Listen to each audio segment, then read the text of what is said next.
Welcome to Reading Bear. Today, we've got a wild story about an entitled HOA that thought they had power over OP's property, even though he wasn't a member at all. I moved into my place because it was simple. A single-story house with a wide concrete driveway and a garage that actually fit my truck. My grandparents built it back when the road out front was still a county lane. The neighborhood that grew up around me is newer. It's a planned subdivision across the street, with a clubhouse, a gate that's always open, and a board that takes itself very seriously. They have a name that sounds like a golf course, even though there isn't one. I'm not part of it. My parcel predates the subdivision and sits outside their plat. My deed has no covenants, no restrictions, and no mention of any association. For years, it didn't matter. I mowed my grass, waved at dog walkers, and minded my own business. Then a new HOA board took over across the street. The new president was one of those people who talk like a customer service script, but with a threat behind every sentence. She didn't like that my house didn't match the beige aesthetic. My fence is cedar instead of vinyl. My mailbox is steel instead of one of their identical plastic ones. Worst of all, I park a full-size work truck in the driveway because I haul tools for a living. The truck is clean, registered, and quiet. It just isn't a crossover or a golf cart. One afternoon, I came home from a long job, backed into my driveway like I always do, and went inside to shower. I was halfway through making dinner when red and blue lights washed over the front room. 2 police SUVs idled at the curb. I walked out with my hands visible because I didn't know what this was about. One officer was relaxed. The other looked like he already regretted being there. The HOA president stood near the sidewalk with her arms folded like she'd caught me in a crime. She said something about a violation and pointed at my truck. The relaxed officer explained they'd had a call about a parking issue. I asked what issue. The officer glanced at the president, then back at me, and said the complaint was that a commercial vehicle was parked overnight in the neighborhood against HOA rules. I told him I'm not in the HOA. He looked at my driveway, looked at the road, and asked for my ID, just to have something to do. I handed it over and said the parcel number's on the mailbox if he wants to be extra sure. He smirked. The other officer took the easy route and asked if I had paperwork handy. I did. I brought out my deed and the county plat map I keep with the house records. I'm boring like that. The relaxed officer compared the map to the curb and said, "This property isn't in the association." The president said their rules cover the entire community footprint. I said the county covers my footprint. She shifted to a safety angle.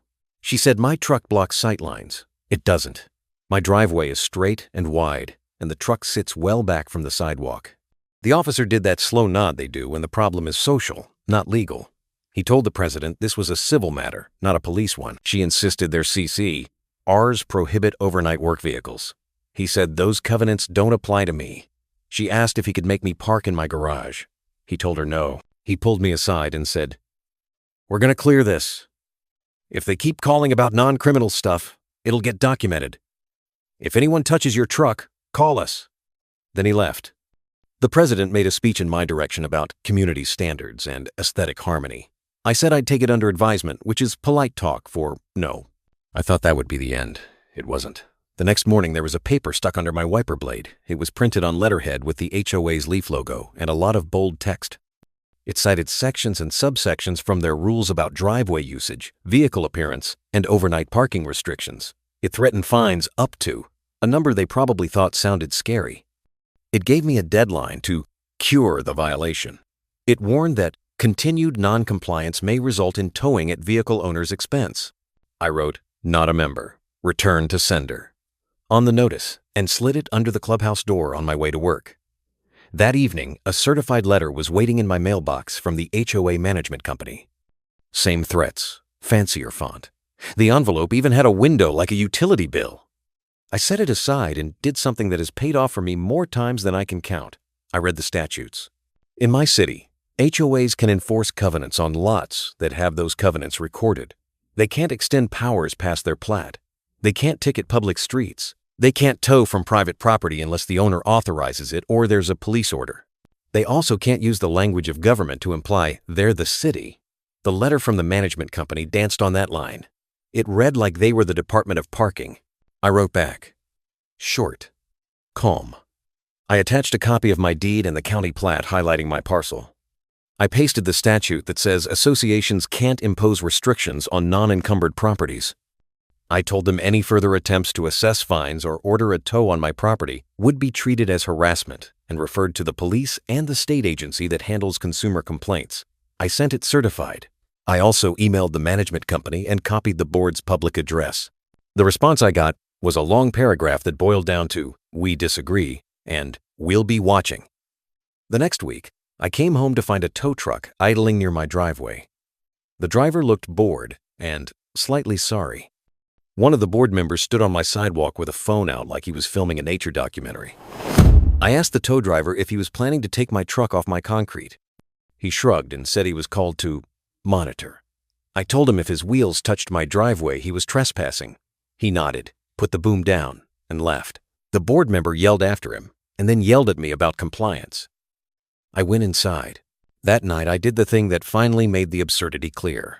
It's the part that belongs on R, malicious compliance, because it was exactly that. Literal obedience to a ridiculous demand with consequences I could see coming a mile away. Their letters and speeches all had the same line: keep your driveway clear. Their whole focus was on the driveway. So I cleared it. I stopped parking in my driveway completely. Instead, I started parking on the public street that runs through their subdivision because the city never turned it over to them. The gate is just a decoration. The road is public right-of-way. The city map has the little gray shading to prove it. There are no residents-only signs, no permits, no 2-hour limits. It's first come, first served, so long as you're not blocking hydrants, mailboxes, or driveways. I parked along the curb by their clubhouse. Then I walked home across the street with my lunchbox, like a commuter. I parked there the next day and the next. On Fridays, 2 buddies who work in the same industrial park started carpooling with me to save gas. They parked there too. We took turns grabbing the best spot. We measured distances from hydrants and corners to keep it legal. We even printed the city parking rules and left copies on our dashboards. We were very careful. It took exactly 3 mornings for the emails to start. The board's address sent a message to a neighborhood distribution list, warning about non-resident commercial vehicles using community parking. I'm not a resident of their association, they said, so I should not be using their amenities. I replied with one line, "Thank you for your advice about keeping my driveway clear." Someone on the list asked what that meant. I didn't answer. I didn't need to. Cars filled the curb by the clubhouse during the day for the first time anyone could remember. A few of the newer neighbors who didn't have deep driveways started using those spots too because they saw we didn't get tickets. Dog walkers were confused. People trying to pick up packages from the clubhouse had to circle the lot instead of swooping curbside. The board's newsletter pivoted to safety again and sent out a diagram showing line-of-sight triangles and imaginary hazards. None of it was binding. The curb is the curb. On the 4th morning, a tow truck made another appearance. This time, it hooked a teenager sedan from the curb and pulled it into the clubhouse lot. 2 things were wrong with that. The street is public, and the car belonged to a resident. The teenager filmed the whole thing and screamed at the board member in charge. Someone called the police. The same relaxed officer showed up with the same tired expression. He told the tow driver to put the car back.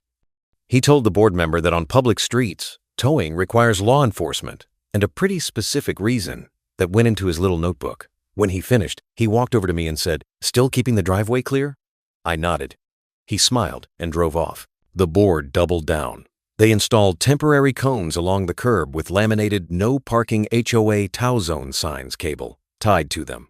The signs had their leaf logo again and official-looking borders.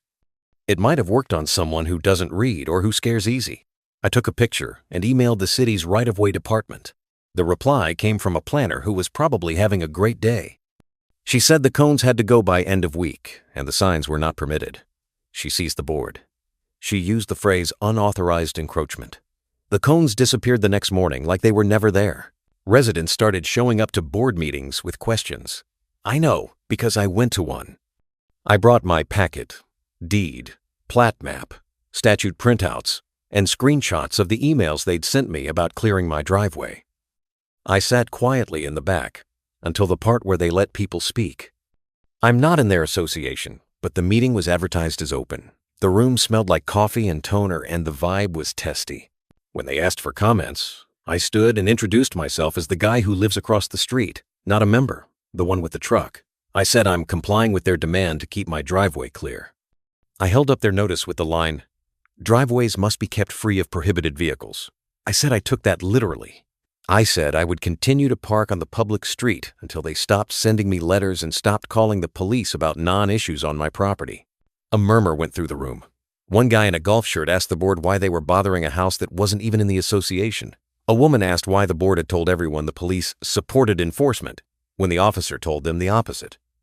Someone else brought up the tow incident. The board president tried to steer it back to community standards and aesthetic cohesion. She looked tired of those words too. I stayed polite. I said if they wanted fewer cars on the street, they could ask the city about a permit program for actual residents.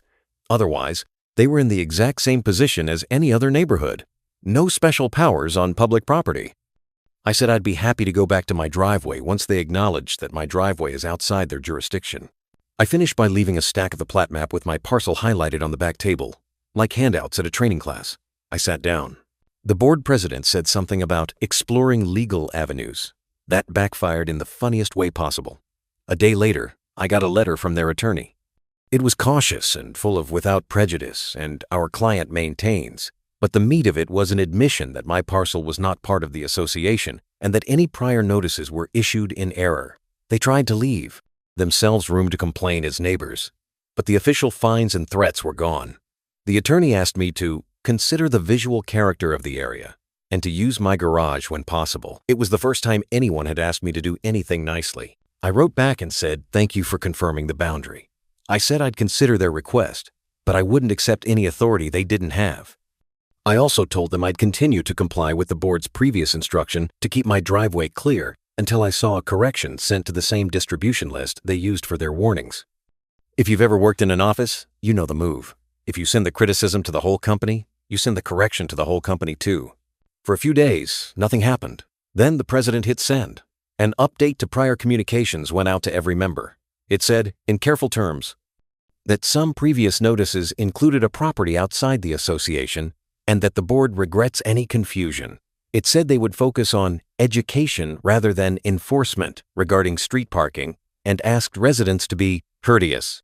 It didn't say sorry. It didn't have my name. It didn't need to. People knew. My driveway stayed empty another week after that because I hadn't forgotten the nights with the tow truck lurking and the phone filming.